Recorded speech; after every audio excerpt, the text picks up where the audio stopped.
Onto the story now. The holiday is over for undisciplined ANC members. That's not so subtle warning from the party's new Secretary-General Fikile Mbalula. Now, he says one of the issues that will be discussed at Mangaung is anarchy within the ruling party. Part of the issues we are going to deal with in Mangaung is that anarchy, where ANC members are doing as they wish. They must be told, whoever they are, wherever they are, that that holiday is over. There will be no ANC member in this country going forward who will be allowed in our name to work with the opposition without the mandate of the organization. That is anarchy, the highest state of disorder. The center must hold, and that's what is going to happen. And if people don't want to listen, then we'll have to evoke disciplinary processes. I know the DSG says discipline must be not. I agree with her. We must not use discipline all the time. The ANC reject the incorrigible. So I want to defend her, but discipline is going to run supreme. The Para matter is not on the agenda for the ANC's January 8th celebrations, nor will it feature during the hybrid conclusion of the 55th National Conference on the 5th. The party Secretary-General, as you've just heard now, says that the matter has been left to the incoming National Executive Committee. On the Pala report, there will be no report at conference. We are entertaining two issues at conference to finalize. It will be the reports from the commissions, and then constitutional amendments, and that will be the business of the second leg of the conference. The issue of the Pala report was referred to the National Executive Committee. As you know, there are important milestones in relation to this matter. There was a motion in Parliament that was defeated.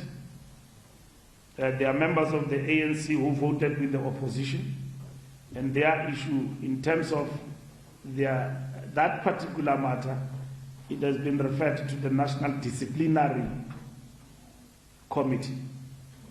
So the National Disciplinary Committee will deal with that particular matter, will be seized with that matter, because these are members of the ANC who have defied the mandate of the National Executive Committee. So that matter is referred to the DC. The Pala issue, as and when it arises, if it will, the National Executive Committee will deal with the issue, as and when there is a need to do so. Now, Mbalula also says that President Cyril Ramaphosa has the party's full support. And of course, his comments come amid a possible cabinet reshuffle. He says there are a number of factors that the president has to consider in this regard. Cabinet reshuffle, look, we come from a conference. There are a number of issues that the president has got to consider as the head of cabinet. He doesn't have to go full-blown reshuffle or whatever. Even before this conference, there were vacancies in cabinet. As a president, he's got to think about that. That's what I said. And I still repeat, he's got to think about that. If he doesn't think about that, he's reckless. Secondly, we come from a conference, there will be vacancies, there will be implications that the president has got to apply his mind, working with the ANC.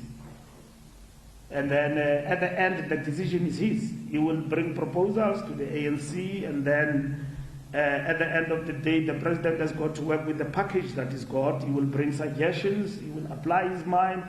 But at the end of the day, we understand in the ANC how issues of that nature are dealt with. We don't want to micromanage the president to a point where he can't take decisions.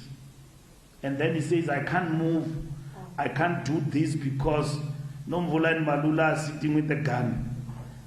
No, the president has got our full support. He's got the mandate of the ANC conference to think and decide on such matters.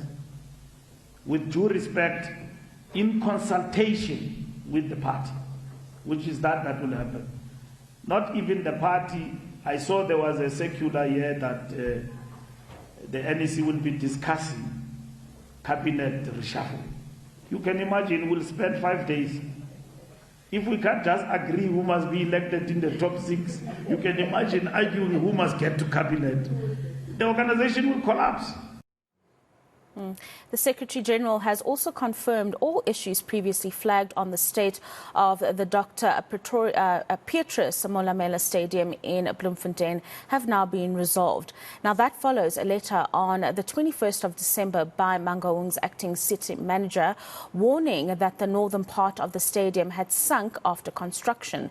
He said toilet facilities were vandalized and lacked running water, with no electrical or fire certificates available. Mbalula says it's all systems go for the party's 111th birthday celebrations at the weekend.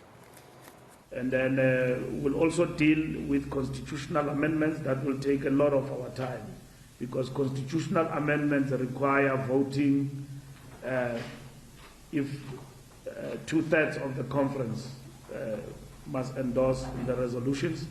That will happen.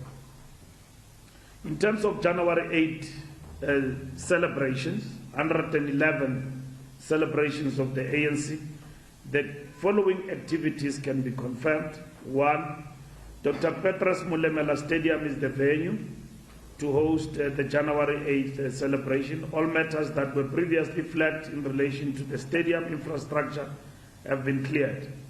There is a very popular letter from the municipal manager of the Free State that is doing rounds in the social media and so on. All the issues in that letter have been attended to, and we've got a certificate from the municipality that have cleared all the issues and granting the ANC permission to use the stadium.